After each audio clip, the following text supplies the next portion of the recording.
Hey y'all, Jeff here. Happy New Year. Well, it's January 2nd. We made it through another year, and I don't know about you, but I'm glad to be through the holiday season. Sheesh. Now I take my foot off the gas and get back into the routine of getting up and going to work, coming home and chilling and not having to go to choir practice and all these other things we do during the holidays. Plus, I'm getting tired of putting on all this weight from eating all this food, so it's time to slow down and get off the sweets for a few months too. Anyway, I hope everybody had a good Thanksgiving, a blessed Christmas, and an awesome year so far. Hopefully, it's going to be a better year for everybody. All right, so I've got an update video that I'm really excited about. I've been like a little kid waiting for Christmas Day, no pun intended, to do this video. So, without too much more blabbing, we're going to go ahead and rehouse my green bottle blue that I've had for almost 6 months. It has finally outgrown the enclosure that I had, a juvenile enclosure, the sling enclosure that I have it in. I have another enclosure, a juvenile enclosure, already prepared. I actually had it prepared about a month ago because I thought my tarantula was in pre-molt, and I was testing to see if it was in pre-molt. I offered it food, and it took it. So it was another 2 weeks before the tarantula went into pre-molt and then molted. So this enclosure has been ready for a while.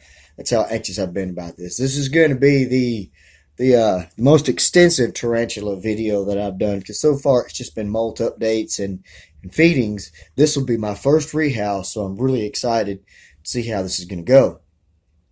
Now, one of the first things I'm going to do here is test the spider's temperament to see how grumpy or stubborn or cooperative it's going to be in this whole procedure. And of course, ideally, we just want to convince the spider to go up side of the enclosure. Better take that off. And into its new home. I don't see that happening. The spider is not defensive. The only time I've ever seen it kick hairs is when I fed it a roach, put another roach in there, and okay, we're going to be a little stubborn and probably defensive. And the tarantula kicked hairs at the other roach when it walked up behind it. I've only seen a couple of threat poses, usually right after a molt. So there's a little bit of defensiveness. So what we're going to have to do here, start by pulling these plants out of here and see where it goes from here. Now, this whole thing may come out of here because it's got all that webbed up together in one big old mass. But here we go. Everything's slowly coming around here. Oh, maybe I'll just hold on for the ride here. Alrighty. Got everything out. Boy, that's a handsome spider. This is the first time I've gotten a view of this spider in a couple of weeks, and as you can see, sorry about the focus, the spider has put on some pretty good size. And as I mentioned in my molt update video, you can see that it's got the blue on the legs, so it's already got those adult colors going. But okay, let's go ahead and try to walk it right into its new home. It's being pretty cooperative so far. Now I'll break out the paintbrush, and let's see here. We'll just kind of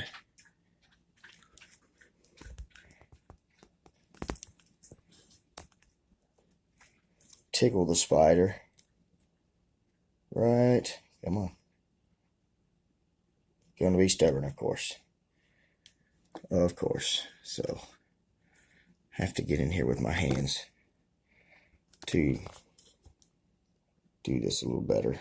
Hold on, guys. I need to reset my camera, and then I'll get back here. Alright, so here we are back, and we're ready to go ahead and tickle it right on down, hopefully into the enclosure. And then once I get the spider into the enclosure, I'm going to give it a little while to chill. It does not want to go in its new enclosure, probably because there's no webbing in there. Now, if in a couple of more tries this spider does not want to go in there, I'll just set this whole thing down in there because this webbing is going to make it feel comfortable. That was a little too close to my fingers. I don't think it's going to want to go in there, so I'll probably set... Nope.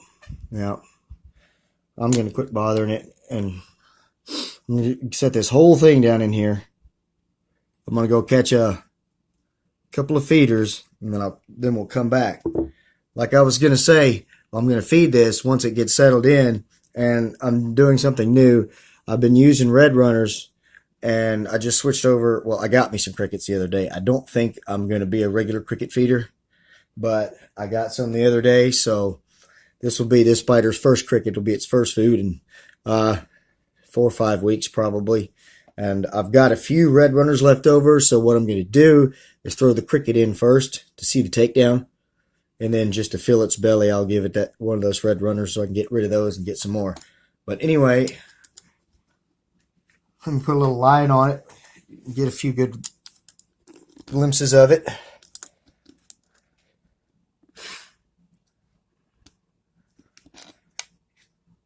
It's a really nice looking spider. The one thing I like about these guys, see that? One thing I like about these guys is that they're beautiful as slings and they're beautiful as adults. You know, some spiders as slings start out beautiful and then they turn pretty drab as an adult. And then some other spiders start pretty drab as a sling and are pretty beautiful as an adult. These guys and the changes they go through is pretty amazing. So anyway, I'm going to give it a little while to settle in here. I'm going to get a drink because I'm getting kind of thirsty now. And then we'll come back with the feeding video. Okay, guys, so I'm back and we're about to feed the spider. I am going to try something different once I recatch the cricket I had a hold of.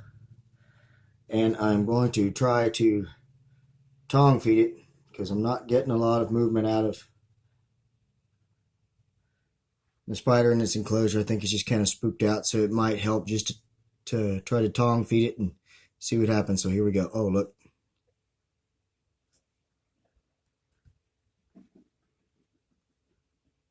Oh, look at that threat posture.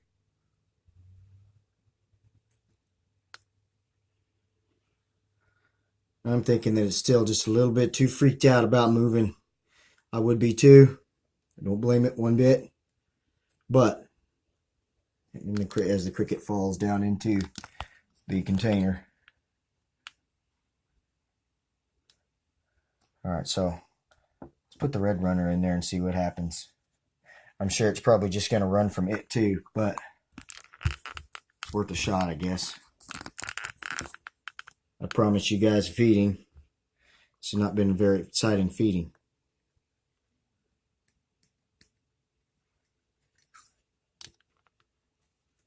Got it. Okay, so it is hungry.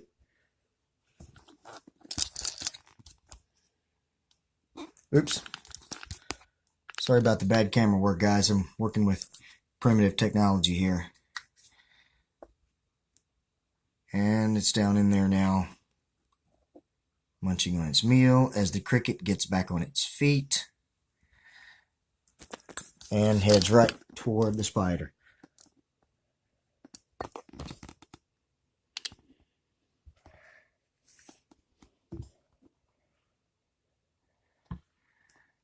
And right underneath spider. So anyway, there you go. Sorry about the camera, guys. There you go. We got it fed. Got it in its new house.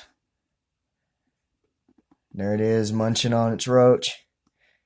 See those fangs as the cricket runs underneath it again?